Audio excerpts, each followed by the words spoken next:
This is CityCast Madison.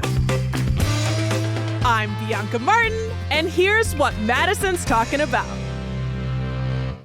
Today, it's the Friday News Roundup, and our minds are on frigid temperatures and the looming threat of federal agents possibly coming into our state in a big way. So it's a big week. Joining me today to get into it is our executive producer, Haley Sperling. Hey, Haley. Hi, Bianca. Happy at least we're in person where it's warm inside. Yes, and you're wearing your CityCast Madison hat. People can't see, but it is styling. Beanie time. Yes. And we're also here with, of course, our newsletter editor, Rob Thomas. Hey, Rob. Happy Frigid Friday, Bianca. I want a beanie. I need to get my beanie. Hopefully it's in the mail soon. I hope so. I'll be looking. Yeah, it's definitely this moment where it's like we're recording and we're all wearing hats, or should be, because it's so cold.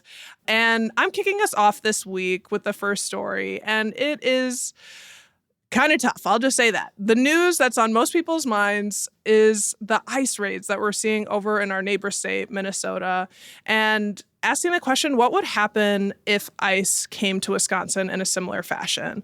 Last week, Wisconsin Governor Tony Evers said he and his office are, quote, absolutely preparing for a possible immigration and customs enforcement presence here. This week, our Congressman Mark Pocan talked to the press, and I read about it on WRT News. Pocan said that while ICE activity has to this point been low in Wisconsin, that situation could change rapidly, and we all should be ready. One sign being the federal budget added $190 billion to the Department of Homeland Security this year, with $75 billion of that going to ICE.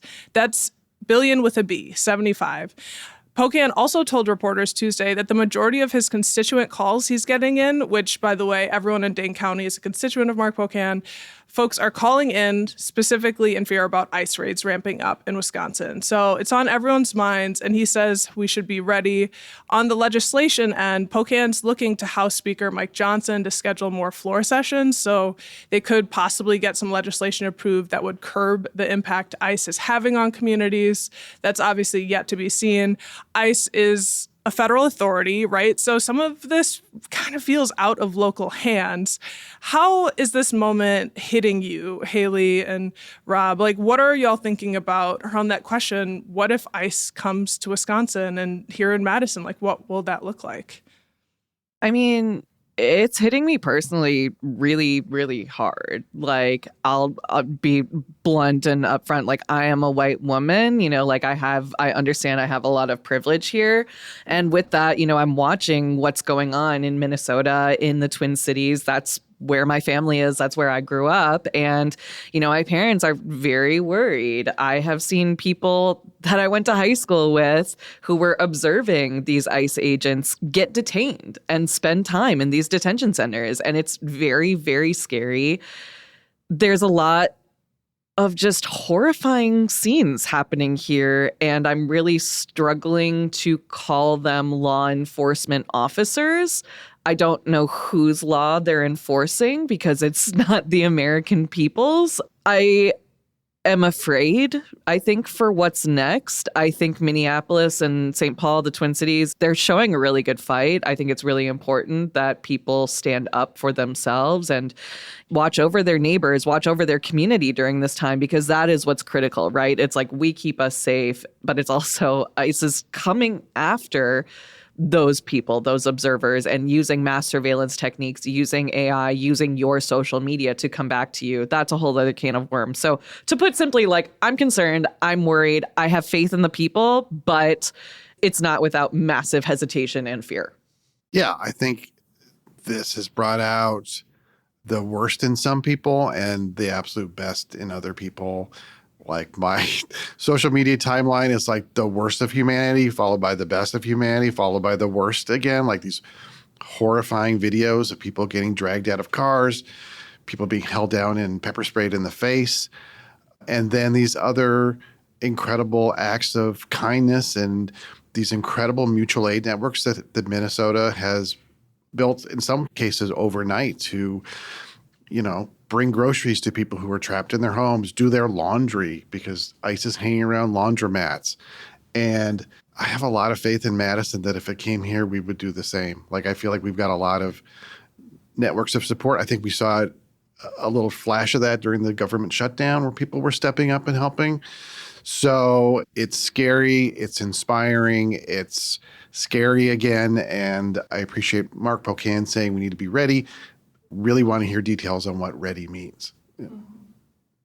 Yeah, I totally agree with everything that you guys said. And I do think Madison would show out, and particularly in the streets as well as like in networks to help folks with like pulling together spreadsheets and figuring out how do we get food to people? How do we get things that are needed? So I definitely feel that faith as well.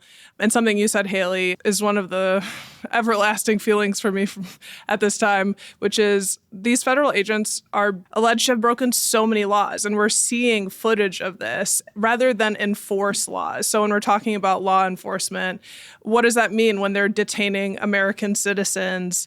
And frankly, I agree with the media reports from the footage I've seen that ICE is acting like a private army of the president, a paramilitary force used against residents and citizens of the U.S., and someone has already been shot dead. It's a very serious time, and I'm also scared and concerned and hopeful and all of the feelings. But, this week I woke up and saw a Minnesota Public Radio report that ICE used a 5-year-old boy that they detained from public school, quote, as bait to draw family members out of their home. And then agents took the boy, Liam Conejo Ramos, and his dad and sent them to Texas, according to a lawyer. So they're using children. And it's just like, why on earth are we engaging in war in the U.S., here in Minnesota? And if it does come to Madison, it just feels like it's a civil rights moment. And it's emboldening people to protect their communities, and just shows how important it is that we do stand up for our rights and everyone's humanity around all of this. Yeah, I saw that story that you're talking about too. And I mean, like, it's heartbreaking. What do you do here? And I'm thinking constantly about our coworkers in the Twin Cities. We worked very closely with Adam Sage, one of the creative producers for CityCast Twin Cities. Go follow their work, obviously, if you want to stay informed on what's going on over there. But he's been tear gassed more than once covering these events. You don't use tear gas when you're going to war with another country, and yet we use it against our own people. That's one of those points that I keep going back to. It's like we're literally war criming ourselves. Again, it goes back to like faith in the community. I do have more faith, like you said, Rob, like of these mutual aid groups popping up seemingly overnight, of small businesses stepping up and saying like, we will do this, we will support you. I think also too, again, one thing that gives me hope is that unfortunately, in some cases of like, we're inside all the time, COVID kind of prepared us for that. So I think people are a little bit more ready to be like, okay, what do I need? Because we've gone through this. We've done this dance before. I know what I need to get through a week. That doesn't change the fact that the circumstances that brought us here are horrific and terrifying, but people can and will survive. Yeah, I have a lot of faith, and it's at least unprecedented in my lifetime, what we're experiencing. And I know all of us here on the team are grappling with it. We have big hearts, and I know a lot of people in Madison do as well. And there's the real practical questions here about what does happen if ICE comes to Madison, right? And, the Cap Times published a piece this week written by Aaron McCrory and Becky Jacobs on what would Madison local police do. So our law enforcement. We'll link that article in our show notes. It's got a lot of great information, and I want to give some of the top takeaways here, starting with the Madison Police Department. What would they do? The article outlines that MPD has and continues to follow the plan that they do not enter into agreements with the Department of Homeland Security. And that fact has been reinforced in a newly issued public standard operating procedure that was released last month. The chief, John Patterson, told Cap Times last year that the department's priority is that every Madison resident feels safe to come to them for help or to provide information without fearing for their own safety, regardless of immigration concerns. So that's something that they stand by. And when John Patterson was on this show, he reiterated that priority and that community policing is at the forefront of the Madison Police Department. Y'all remember that? Oh, yeah, absolutely. And it does seem like he has, at least based on the one interview that we have had with him, that he does have the community in mind. He has all communities in Madison in mind. And I go back to the conversation that you had, Bianca, with Karen Menendez-Collar, who was like, oh, yeah, like JP, like that's our boy, where it's like, okay, he's talking the talk with us, but we're seeing he's walking the walk via that interview with Karen. And like that is encouraging, especially because Karen Menendez-Collar, if you guys don't know, she's the executive director of Centro Hispano of Dane County. So deeply ingrained with our immigrant community here. So that is really encouraging, at least to me. Yeah, in MPD's most recent standard operating policy, it was talking about, it's written, quote, an individual's immigration status is immaterial with respect to MPD's mission statement, vision statement, core values, and operational systems. And that, quote, immigration status is only relevant when an officer reasonably believes that an individual has committed serious crimes directly related to public safety. So in terms of ICE, that policy is also consistent with the only times the department would cooperate with ICE operations is really if the person is considered to have committed a serious crime or the chief himself deems the individual a serious threat to public safety. So in terms of the county sheriff's office, our sheriff's office is not a participant in the 287G program with DHS. That's a program that sets sheriff's offices up to directly assist ICE to varying degrees. Dozens of other counties in Wisconsin are. We are not. And according to the article, quote, Sheriff Calvin Barrett keeps his office's cooperation with federal immigration enforcement to a minimum, unquote. Dane County Sheriff spokesperson Elise Schaefer told the Cap Times that the agency would, quote, only honor a detainer if they have judicial authority. And, quote, we will not proactively assist federal immigration agents unless there are exigent circumstances or a significant threat to Dane County community. So pretty similar to MPD. And lastly, UW-Madison, and I know this is a lot of information, but going across local law enforcement, UW-Madison's campus police say they're closely monitoring, well, the whole UW-Madison in total are closely monitoring for any ICE activity. They say that there was no evidence of ICE activity in last year and so far this year. But that said, we're under a new awareness, and they have been circulating guidance on federal immigration actions to the campus. UW said it, quote, will not provide information on the immigration status of its students, faculty, or staff unless required by law.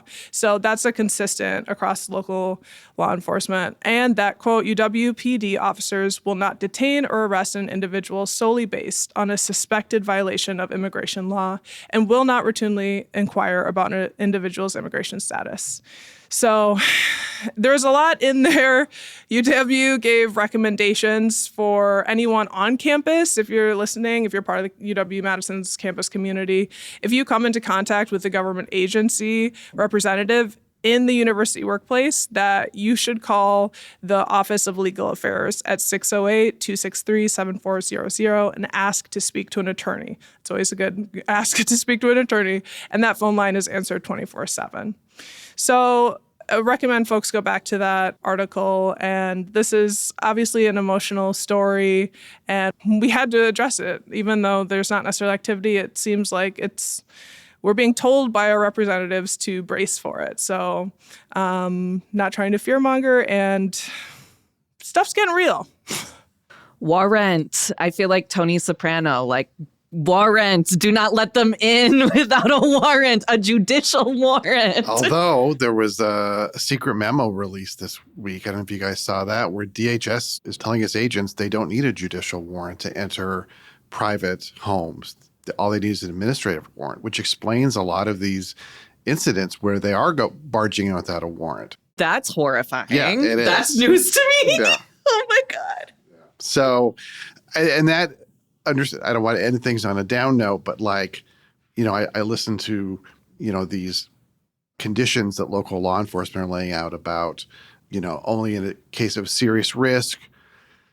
It's been proven time again, the Department of Homeland Security is not telling the truth in a lot of circumstances, including to local law enforcement. There was that situation in Chicago where ICE agents shot a woman 7 times and told police that she had rammed their vehicle.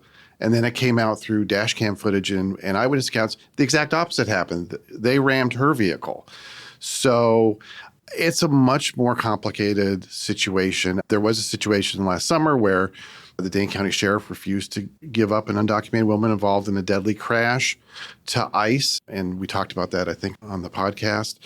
I think it may be a more difficult situation sometimes than is being presented when the federal law enforcement agents are not telling the truth. That is a very important point to bring up. And who can we trust?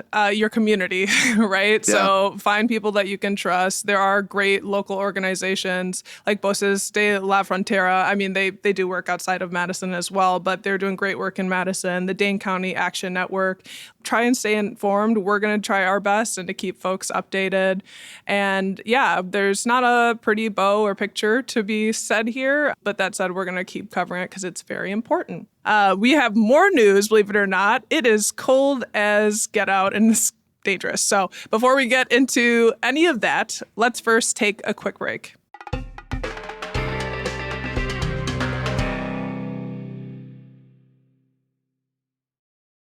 Something that happened this week was Haley looking down at her heating bill and saying, WTF. Haley, you have the story. Yes, we got bills. I've got good bills and I've got bad bills to share with y'all. I want to actually start with the good ones because we're coming off something so heavy. So let's dive into what's hopefully going to be some good news for us. It looks like Wisconsin state lawmakers have actually come to an agreement, shocking in any situation, over how to spend more than $125 million that's been set aside to help address PFAS contamination. And before we get too deep, you guys are both familiar with PFAS, these fun forever chemicals that we don't stop talking about. Yeah, they haunt my dreams, and as familiar as we can because there's so much we don't know, but we do know they're incredibly hard to get rid of and toxic to our bodies. Yeah, exactly. They are sometimes called forever chemicals. They are a class of thousands of man-made compounds that are used for crazy array of purposes. So everything from coating rain jackets that keep you dry to giving nonstick pans their non-stickiness to industrial uses like firefighting foams. And like you mentioned, Bianca, there's a lot we don't know about them, but we do know is that we call them forever chemicals because they can accumulate in the environment and our bodies and not degrade. And that's not good because that can cause a host of health problems, from low birth weights and altered hormone levels to ulcers to even cancer. So long story short, you really want to limit your exposure to these things, which is at this point kind of out of control for a lot of Wisconsinites, because bad news is that these chemicals are really everywhere. And most troubling is that they are in our groundwater. They are in our drinking water.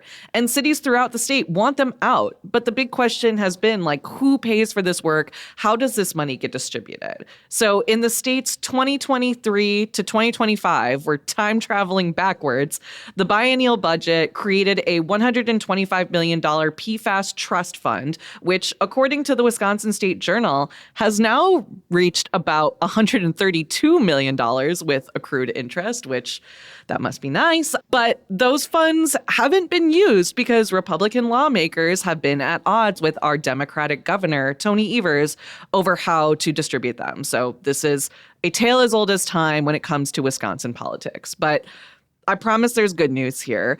It seems that they have come to an agreement. In a statement, Evers said he is, quote, really optimistic we're finally going to be able to get something done here after months of successful and productive negotiations. So this measure still needs to go through both the State House and Senate before landing on the governor's desk. And of course, there are a lot of opinions that still need to be heard. But the good news is that this could be huge for cities across Wisconsin, including Madison, who want to clean up their water. So as I mentioned, this is a years-long saga. Do you guys think the end is actually in sight? Am I being pessimistic by posing this question? We got to be optimistic about something, right? I feel pretty good about it. I think the key phrase you said was cities across Wisconsin, that this is a statewide issue and there are a lot of stakeholders around the state. And plus the fact that the budget process last time was pretty smooth. Like, bizarrely smooth for Wisconsin gives me hope that they could land this plane. Team Optimist, Rob. There we go. Okay, we love that. Yeah, I'll be team optimist as well. If they keep delaying, I mean, I won't be shocked if there's a little bit more of delay, but I'm just hoping that don't let perfect be the enemy of the good. Like, it's reminding me of myself. Yes, it would be great if you could get everything perfect, but as we stated, these are forever chemicals. We need to take action now and keep taking action. Like, this problem isn't going away, but something has to be done now. Like, some is better than none. And let's hope that's true, right? Let's make it through. So we've got optimism. And now on to the bad bills. Like I said, we had good bills, we had bad bills.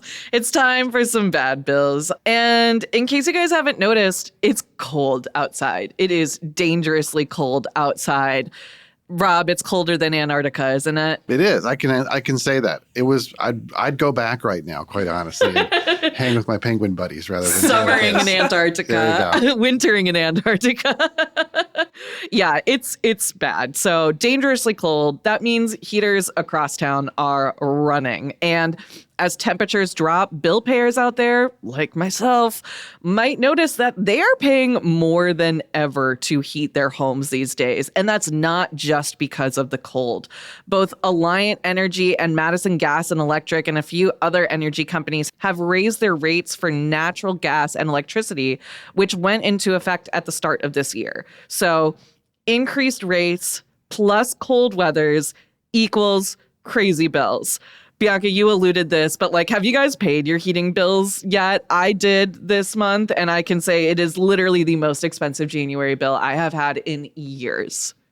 Yeah, I mean, and I live in an old house, so Yikes. it's extra cute. I'm afraid to look. I have it prorated over the year, it's gone up in the last year already, and so I'm afraid to look.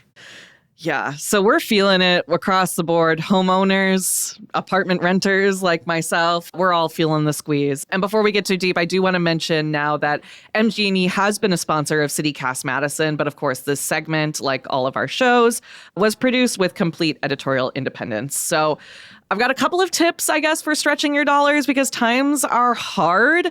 Of course, the biggest one is adjusting your thermostat. That's the easiest way to save money. That's a tough sell right now because it's, again, like I said, really cold. But bundle up. You know, I've been bundling up inside. Like Bianca said, I've been wearing this beanie all week, not just because I love repping CityCast Madison and it's cute, but because it feels good and keeps my head warm. Bundle up inside, layers, use those blankets. Space heaters can be particular money sucks, so stay away from those if you can. Electric blankets can be a little better. Like I said, I've been wearing this beanie just because it's really cold.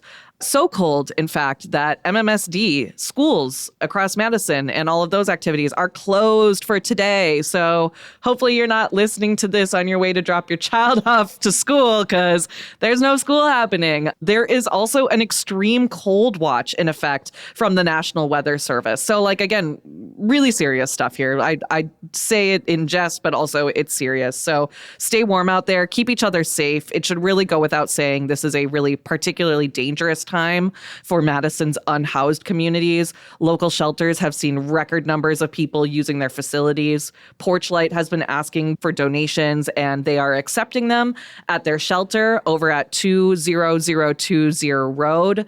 They're specifically looking for pants, t-shirts, new underwears, and men's sweatshirts of varying sizes. So I know y'all probably have some things in your closet that could get better use by someone else. So consider donating if you can. Look out for each other. Be a good neighbor. It is very dangerous out, and I think I've told you guys, but I'm going to a wedding this weekend, and it's up north. Yikes. And in the North Woods, and they rented a shelter that the heat isn't working very well, and it's going to be -10 degrees, so they told us to, like, wear fleece-lined tights and bring a fur. Yes, I will Which- I'll dig in my closet and Yeah. grab my fur. I'm feeling very Games of Thrones. And since we're going to be away, we will be leaving a little trickle on for our water to protect our pipes because we don't want any pipes to explode. That's part of why I told that story. And also because I'm going to Fabulous Wedding and I'm excited because we need good news. In your fabulous fur coat. Yes, that I bought secondhand. And if you want to come find me, I'm not telling you where I am. So to throw paint on me. But I will say it's warm. So stay warm, y'all. We're going to get into more news. But before we do, let's take a quick break.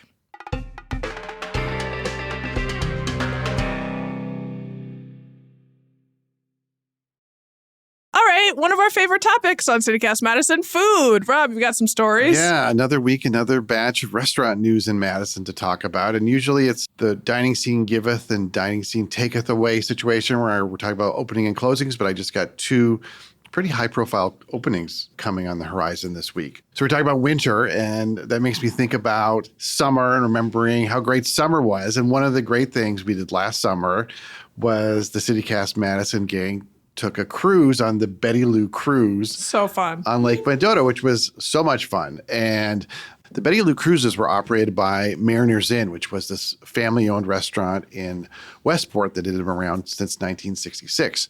But the reason we went on the cruise was this was the last year. The owners were retiring, closing the restaurant, and closing the cruise line. Bianca had a great interview with Jack, I think was his name, was the guy who was retiring. Yeah, and his, like, just hearing about the family history and his mom and how that all started was really, really cool. And then also, like, kind of dropped that the boats were for sale. I don't know the status on that. My partner just asked me, do you know if those boats were sold? Like, still thinking we could do that as a business.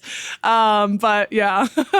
Yeah, I remember we were on the cruise. You're like, we should do this. We should pool our money and buy one of these. It's kind of that vibe. And then I think once we got on land, we sort of cooler Forgot the heads. dream. Yeah, there we go. Yeah. CityCast cruises. See? Yeah. I love it. Yeah. Well, the future of the boats, I don't know about. So maybe they're still out there. But the restaurant, the Isthmus reported that that building that the Mariners was in is going to be redeveloped into multi-use housing that will include space for a first floor restaurant. They're still pretty hazy on the concept, but I think because it's on the water, we can anticipate some kind of waterfront theme like the Mariners had. It's going to have outdoor seating, and then probably most importantly, it's going to have docks so boaters can just kind of tie up and eat and drink responsibly while they're on the cruise. So I think that's great. I mean, that whole area was so interesting. It felt like we had left Wisconsin and gone to like North Carolina or something like that. Yeah. Or like Florida. Yeah. It's like reedy and almost swampy. Yeah. So I'm very excited about that. The project will be completed probably sometime in 2027. And I guess we'll have to wait and see about those boats. And the other project I want to get into is a brick and mortar home for Barrett's Bagels, which has been a big hit at the Monroe Street Farmers Market for the last couple of years. Are either you familiar with Barrett's Bagels? I don't know if I've eaten one or not, to be honest. I love bagels. I mean, as a Jewish woman, I've eaten a lot of bagels in my day. I have not had the pleasure of trying Mr. Barrett, so I'm excited for this. Yeah. Owner Ben Anderson, Barrett is his middle name, by the way. I guess this is like the hot thing at the farmer's market, and people will pre-order in advance and pick them up there. He sells he said 1,300 bagels on one farmer's market day or something crazy like that. Wow. And he's been, since 2023, he's been making them out of Pasture and Plenty on the west side, which is like you get meal kits and they have special events and space and a very cool business. But demand has been getting so high, he'd been looking for his own building to call home, and he's found it. The location is at Speedway Road and Glenway, which is kitty corner from the Village Bar, which we know is Jerry Seinfeld's favorite restaurant in Madison. He famously stopped by there for a cheeseburger once when he performed here. I love the Village Bar. Shout out to that spot. It's so great. You got to look up at the ceiling every time you're there. I find something new every time. I know. There was a where is it when you look at the ceiling once. So I know all about that. Yeah, and that corner's been seeing a lot of development. Where Barrett's is going to move in for the last 5 years has been the home of a yarn store, Sunset Yarn. But the owner, Lynette Tucker, is retiring and selling the building to Anderson. and he hopes to close the deal probably by June. So I'm not sure how that's going to affect the farmers market this summer, if he's going to be doing both at the same time. But it's very exciting. I mean, they're supposed to be great bagels. He has like 10 regular varieties and lots of special ones like spicy cheddar.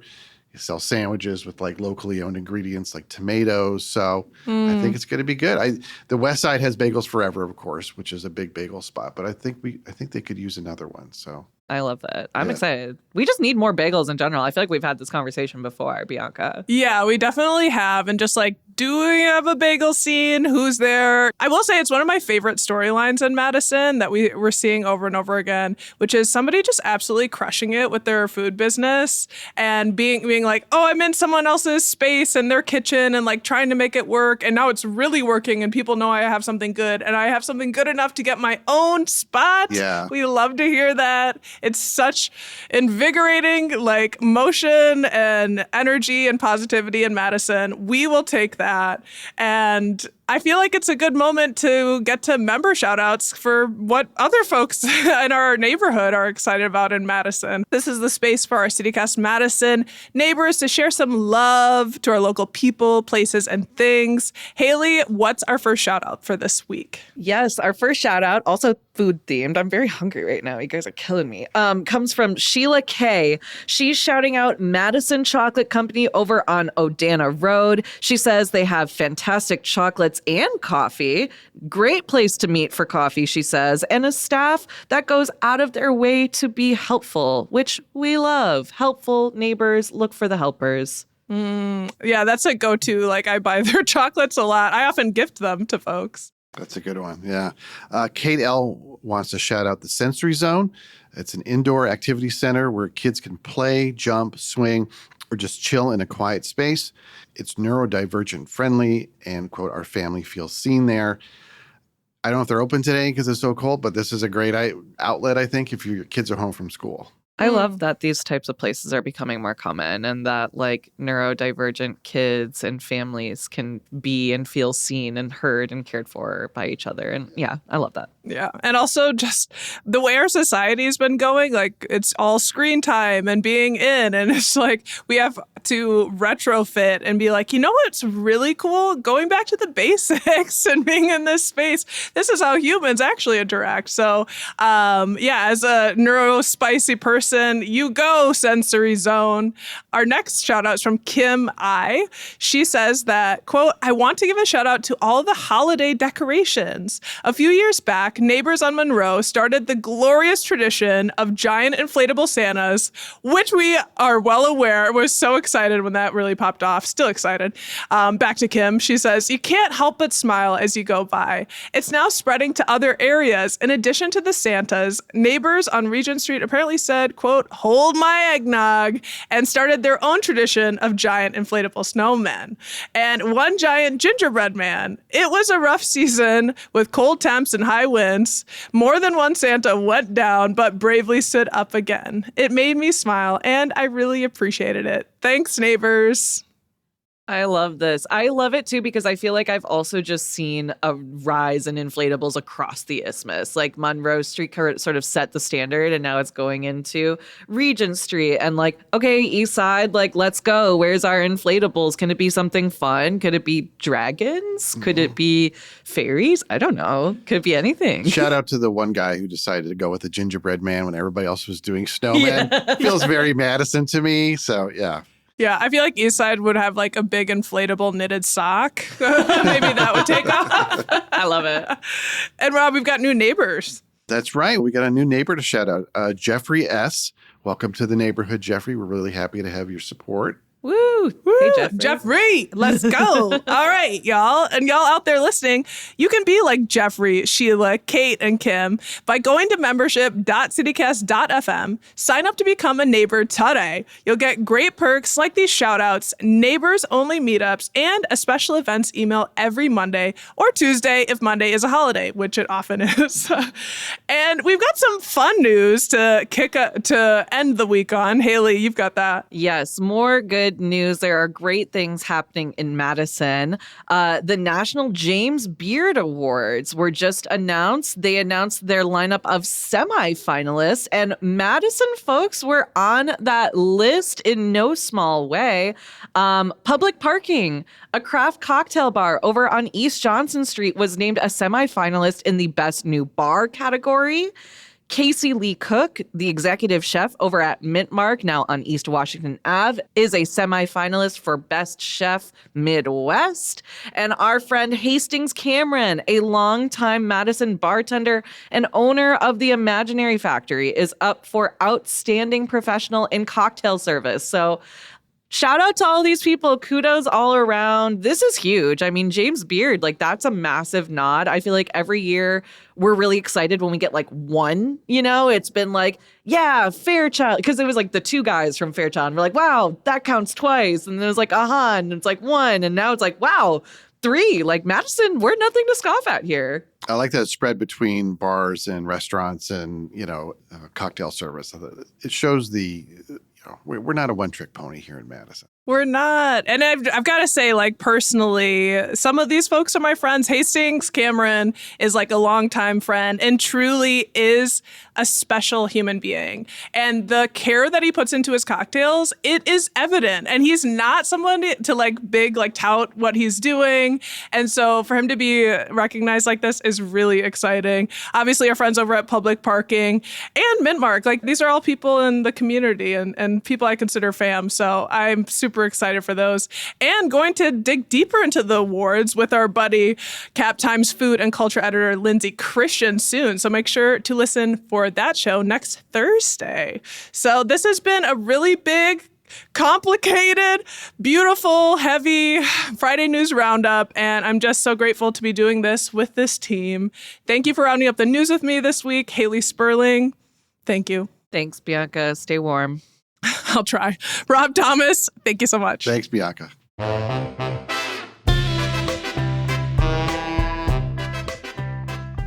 That's all for today here on CityCast Madison. I'm your host, Bianca Martin. We're produced by Jade Isiri Ramos. Haley Sperling is our executive producer. Our theme music is by Carl Christensen. Rob Thomas is our newsletter editor, with help this week from Adrian Gonzalez. You can get more news delivered right to your inbox by subscribing to Madison Minutes. And don't forget, you can support this show and get great perks by becoming a CityCast Madison neighbor at membership.citycast.fm. And if you enjoyed today's show, why not share this podcast with someone who cares about community and likes to stay up to speed on local news? Alrighty, see you back here Monday morning with more news from around the city. Until then, thanks for listening and have a great weekend. Stay warm!